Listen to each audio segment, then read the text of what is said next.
Salutations, je suis très contente de vous retrouver aujourd'hui pour cette nouvelle vidéo qui va être une vidéo derniers achats livresques parce que j'ai acheté et reçu pas mal de choses ces derniers mois et je pense que ça peut vous intéresser. Donc il y a surtout des essais mais il y a quand même quelques romans que d'ailleurs je vais vous montrer tout de suite et ensuite on passera aux essais. Donc niveau roman déjà j'ai acheté dans ma librairie d'occasion 2 livres de cet auteur qui s'appelle Isaac Bashevis-Singer, qui est un auteur yiddish qui est né en Pologne, qui a fui la Pologne pendant la Seconde Guerre mondiale et qui ensuite a, si je ne dis pas de bêtises, fait sa carrière aux États-Unis. Il a reçu le prix Nobel de littérature.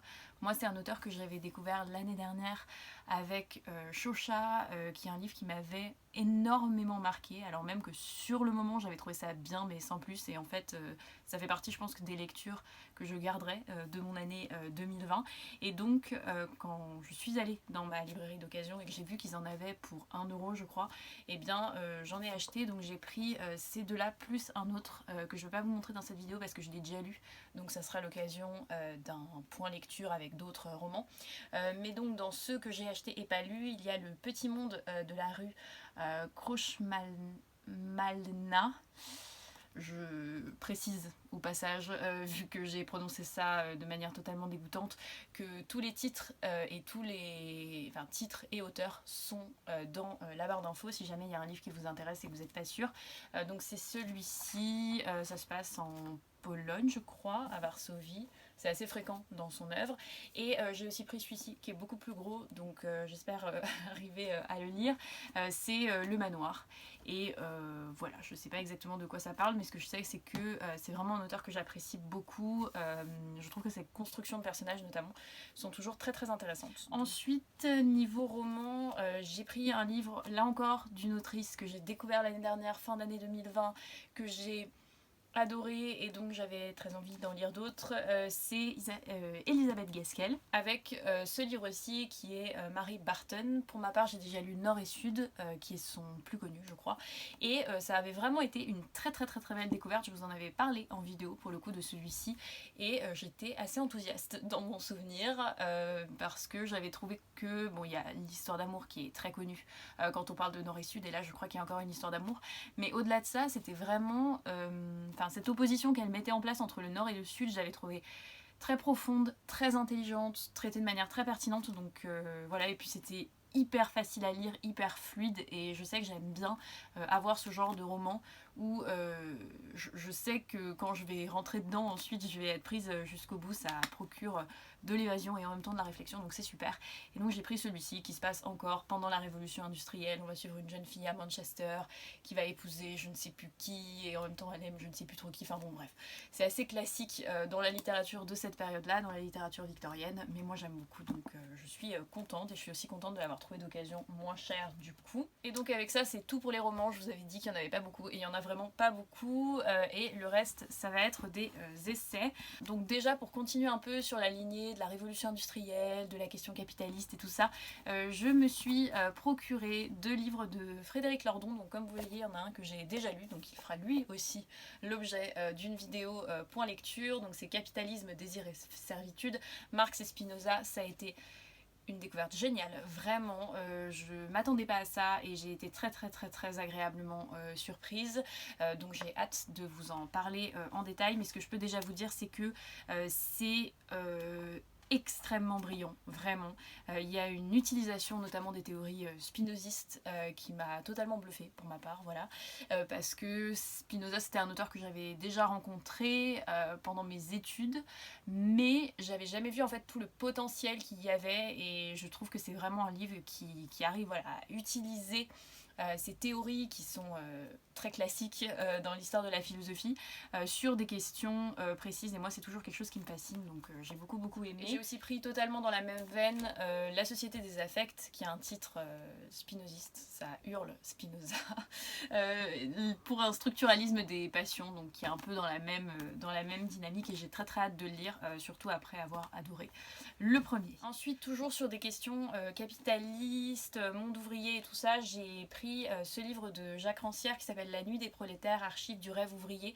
C'est un livre qui était mentionné dans un... Enfin, Jacques Rancière intervenait dans un documentaire qui a été fait sur Arte, qui est un documentaire en 4 épisodes sur le monde ouvrier, qui est vraiment extrêmement intéressant, que je vous conseille vraiment si vous vous intéressez un tant soit peu à la question ouvrière, parce que c'est extrêmement bien fait, il y a énormément de références, en même temps c'est très fluide, ça donne plein d'informations tant historiques qu'économiques que philosophiques, enfin c'est vraiment un très bon documentaire. Et Jacques Rancière intervenait sur la question du temps et du rapport au temps des ouvriers, et c'est une question que je trouve passionnante. Voilà, donc je me suis renseignée et j'ai vu qu'il avait écrit ce bouquin à ce sujet. C'est un livre pour lequel il s'est plongé dans les archives des années 1830-1840 et il élabore tout un tas de théories autour de ça.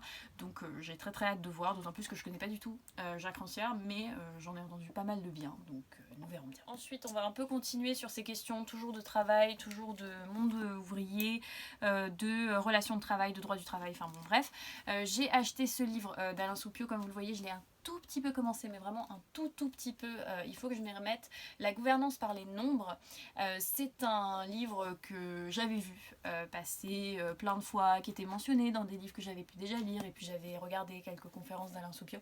Et c'est vrai que quand on s'intéresse, qui est mon cas, à des problématiques de biologisation de l'individu, de mécanisation de l'individu, de déterminisme, etc., je pense que c'est assez intéressant, d'autant plus que le peu que j'ai lu allait vraiment dans ce sens, était très bien écrit, était là encore très pertinent. Je vais utiliser ce mot 50 000 fois dans cette vidéo, je pense.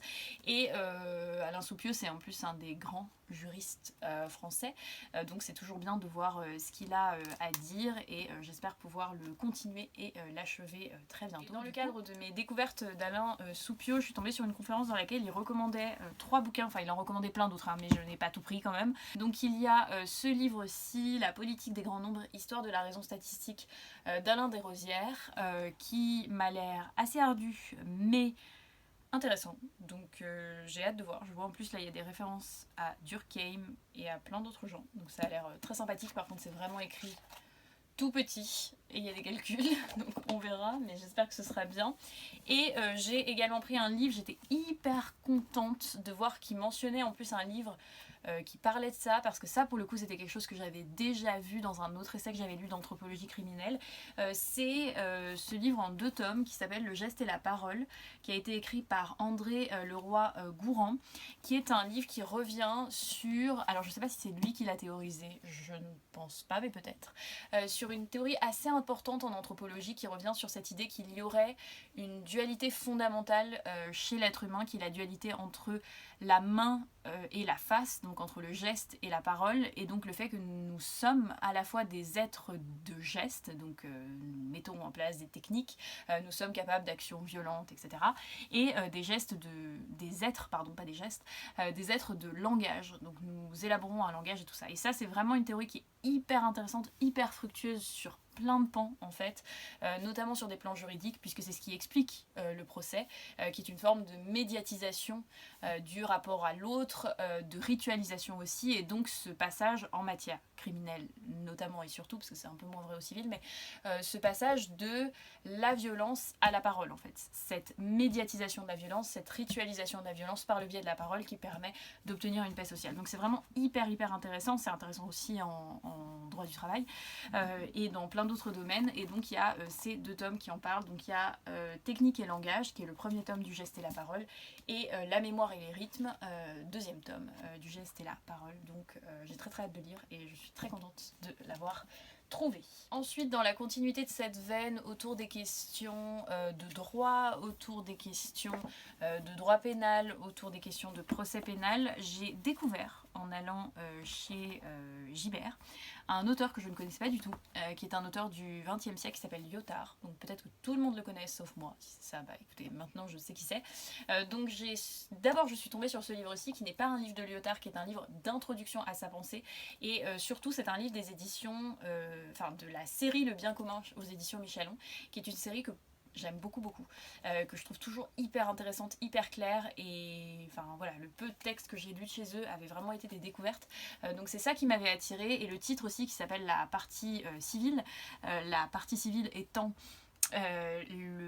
comment dire, la terminologie qui est utilisée, et c'est pas simplement une question de terminologie, hein, c'est aussi une question procédurale, pour envoyer aux victimes, dans le cadre du procès pénal, qui fait partie des nombreuses questions qui m'intéressent, voilà. Et donc j'étais curieuse, et j'ai lu le résumé, et ça avait l'air super intéressant, donc j'espère pouvoir le lire bientôt. Et j'ai aussi pris, du coup, parce que ce type avait vraiment l'air de faire des trucs bien, ce livre, alors qui a été coécrit pour le coup, La faculté de juger, vous voyez qu'on est toujours dans les mêmes thématiques, qui a été écrit par Lyotard, mais pas que. Il y a aussi Jacques Derrida, Descombes et d'autres gens qui ont participé à ce texte, qui, je crois, revient pas que sur des questions de philosophie du droit, mais aussi, plus généralement, c'est quoi juger, puisque la faculté de juger, ça renvoie aussi à des questions de connaissances et même à des questions plus métaphysiques, on pourrait dire, de qu'est-ce que la raison, comment connaître, comment émettre justement des jugements sur le monde. Donc c'est super intéressant et j'espère que ce sera, pour le coup j'ai un petit peu peur niveau difficulté, mais j'espère le lire et l'apprécier et le comprendre aussi peut-être. Ensuite j'ai aussi pris ce livre que j'ai trouvé pas loin, en gros il était dans la même zone et c'est un peu un classique, donc comme il était d'occasion je l'ai acheté, du procès pénal de Denis Salas, qui est un auteur assez connu quand même sur ces questions. Moi je l'avais déjà rencontré en tout cas dans plutôt des revues que j'avais pu lire ou des textes coécrits que j'avais pu lire. Il avait signé certains articles, donc voilà, on verra. J'ai également pris 3 livres qui vont un petit peu ensemble, qui renvoient alors pas forcément pour le coup sur des questions de droit, mais un peu liées puisque ça renvoie à des questions de normalisation de normes, pas juste de normalisation mais de normes, de biologisation et tout ça. Donc ce sont ces 3 textes qui vont ensemble. Donc il y a Le normal et le pathologique de Georges Canguilhem, qui est une thèse. Est-ce que c'est sa thèse? Je ne sais pas. Je sais que Georges Canguilhem était un médecin et qu'il a beaucoup écrit justement sur cette question de la norme et du pathologique, donc de l'opposition entre les deux. Ce livre aussi de Michel Foucault, Naissance de la clinique, et ce livre qui s'appelle De Canguilhem à Foucault, La force des normes, qui a été écrit par Pierre Macheret, qui est donc une lecture de ces 2 penseurs. Je ne sais pas si c'est ces 2 livres-là. Je pense que c'est plus généralement la pensée de Foucault sur la médecine et la clinique et la pensée de Canguilhem sur la norme et le pathologique. Mais voilà, je me suis dit que ça serait peut-être utile d'avoir des pistes de lecture. Et puis j'avoue que j'aime beaucoup aussi les éditions La Fabrique. Ensuite, j'ai aussi pris 2 bouquins d'histoire sur la question du nazisme, ce qui pour le coup est un peu lié quand même. Bon, pas totalement directement, mais un peu quand même à ces questions de médicalisation, de biologisation. Donc j'ai acheté le livre de Christian Ingrao qui s'appelle La promesse de l'Est, Espérance nazie et génocide 1939-1943. Je l'ai un petit peu commencé, mais c'est vrai que c'est assez difficile, je dois avouer, parce que je lis très très peu d'histoire, donc je suis pas vraiment habituée. Hein, voilà, c'est pas une structure que je connais, mais je m'accroche et je le lis par petits bouts en fait. Donc il est sur ma table de nuit et de temps en temps, entre 2 bouquins ou quand j'ai envie de changer, je lis quelques pages et ça se passe pas mal puisque j'ai dépassé la page 100, donc ça va me prendre du temps, mais j'arriverai probablement à le terminer un jour en tout cas. Et j'ai aussi pris un livre de Yoann Chapoutot. Je vous ai déjà parlé de Yoann Chapoutot plusieurs fois sur la chaîne puisque j'ai lu plusieurs livres de lui. Donc cette fois-ci j'ai pris Le nazisme et l'Antiquité. Je crois que c'était sa thèse de doctorat qu'il a dû remettre en forme et tout ça pour la publier, et ça m'intéresse beaucoup parce que je suis curieuse de voir quelles inspirations ont été utilisées par les nazis, et j'aime aussi beaucoup la plume de Yoann Chapoutot. En fait, sa façon de présenter les choses est toujours à la fois hyper intelligente et en même temps extrêmement accessible, donc c'est super. Ensuite, il me reste 5 livres à vous présenter. Il n'y a plus vraiment de thématique. Alors, il y a quand même ces 2-là qui renvoient à une seule et même grande thématique qui est la question de l'autorité. Donc, il y a ce livre de Myriam Revaud, d'Alon, Le pouvoir des commencements, essai sur l'autorité. J'ai lu d'elle, je vous en ai parlé d'ailleurs en plus en vidéo, un livre sur la crise, la notion de crise, le rapport au temps, que j'ai beaucoup aimé. Et c'était un livre qui citait pas mal d'ouvrages qui avaient tous l'air très intéressants, dont celui-ci, que donc je me suis procuré. C'était aussi un livre qui, sur la question de l'autorité, citait ce livre qui est ma lecture en cours, donc je ne vais pas trop rentrer dans le détail. La notion d'autorité par Alexandre Kojève. Ce que je peux vous dire, c'est que pour l'instant c'est un petit peu une révélation. Enfin, j'adore j'adore, je découvre plein de trucs, j'apprends plein de trucs, je trouve que c'est trop bien représenté, enfin j'aime beaucoup. Et pour tout vous dire, j'ai déjà commencé à me renseigner sur les autres textes de Kojève, tellement j'ai apprécié, donc ça renvoie là encore à cette idée de qu'est-ce que l'autorité, tout ça. Et elle citait également ce gros livre que j'ai reçu pour mon anniversaire, donc La légitimité des temps modernes de Hans Blumenberg, qui renvoie, enfin pour le coup c'est vraiment dans la thématique de la crise sans fin que j'avais lu, parce que la crise sans fin revient en fait sur comment le monde moderne a un rapport au temps qui est totalement différent, ce qui explique d'ailleurs ce regard sur la crise qui change et tout ça. Et de ce que j'ai compris, Bloomberg théorise ici ce qu'a été le passage à l'époque moderne en fait, et quel est le nouveau rapport au temps qu'à l'époque moderne. Donc c'est pas forcément ce qui de base m'intéresse le plus, en tout cas c'est pas quelque chose vis-à-vis duquel je suis très familière, mais je pense que c'est vraiment intéressant parce que mine de rien, la question du rapport au temps, elle est assez fondamentale quand on aborde plein d'autres problématiques, même de philosophie morale, de philosophie politique, alors qu'on peut avoir l'impression sur le moment que bon, c'est pas directement lié, mais en fait si, ne serait-ce que parce que, par exemple, la question ouvrière ou la question de la prison sont très liées en fait à un rapport au temps, et tout ça, ça m'intéresse, donc j'ai très hâte. Par contre, c'est vraiment très gros, je sais pas quel est le niveau de difficulté, mais ce qui est sûr, c'est que c'est très gros, donc je vais mettre un petit peu de temps à le lire. Il me reste 3 livres à vous présenter, donc il y a celui-ci que j'avais trouvé un peu par hasard, que j'ai un peu commencé à lire, mais pour l'instant ça n'a pas trop été une... Enfin je sais pas, j'ai pas trop aimé. La loi naturelle et les droits de l'homme de Pierre Manant. Je l'ai, comme je vous l'ai dit, un tout petit peu commencé, comme ça se voit aussi, il y a des post-it.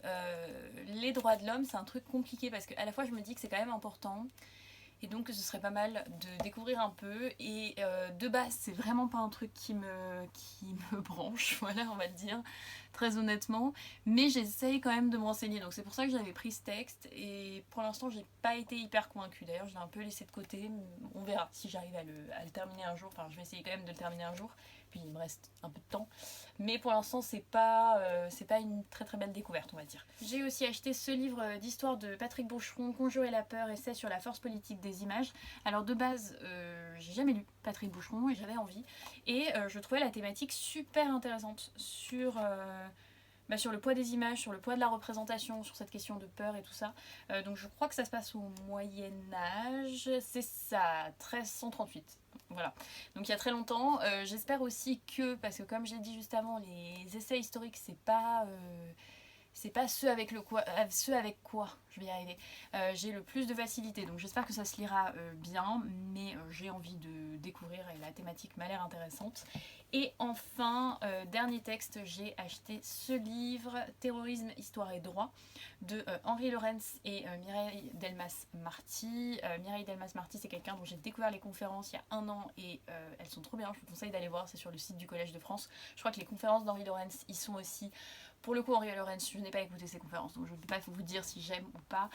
Mais ce qui est sûr, c'est que quand j'ai vu, je sais plus où j'ai vu mentionner ce livre, mais quand j'ai vu qu'il avait été écrit par Mireille Delmas-Marty, je me suis dit wow, ça va être trop intéressant. La relation entre histoire, droit, terrorisme, en plus ça a l'air vraiment d'être un sujet super, et voilà, j'ai très hâte de le lire, même si je ne m'y suis pas encore attelée. Et voilà, sur ce j'ai terminé, j'ai une masse de livres totalement infâmes à côté de moi qu'il va falloir que je range. J'espère que cette vidéo vous aura intéressé, j'espère qu'elle aura été l'occasion pour vous de découvrir certains titres. J'espère aussi pouvoir vous présenter ces titres de manière un peu plus complète, un peu plus intéressante dans les prochaines vidéos une fois que je les aurai lus. Et puis j'espère vous retrouver très vite pour une prochaine vidéo, et d'ici là, tout le mal que je vous souhaite, c'est de faire de très bonnes lectures. Salut!